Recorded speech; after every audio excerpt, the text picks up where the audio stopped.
Good evening guys, andito po ulit ako sa Libnawan Pintig at nasa likod ko po yung bahay ni Nana Maria. Kung naalala po nyo si Nana Maria, siya yung na-feature ko po noon sa vlog ko na binigyan natin po ng konting tulong.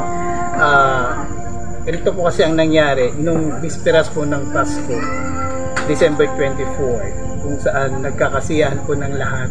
May na-receive po kaming message na si Nana Maria nga po ay pumanaw na. Makabilang buhay nga po siya. Kaya andito po ulit ako ngayon para magbigay respeto naman po sa sa mga pamilyang naiwan po niya. Pero hindi ko na po papatagalin pa yung video na sa huling pagkakataon po ay ati pong masulyapan muli si Nana Maria. Ito na po guys yung lobby niya.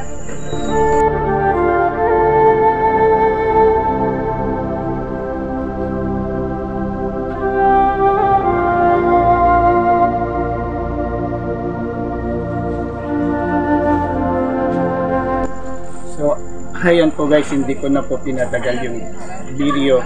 Yung sabi ko nga pagbibigay respeto sa mga naiwanan po Nana Maria. So, yan guys, thank you for watching.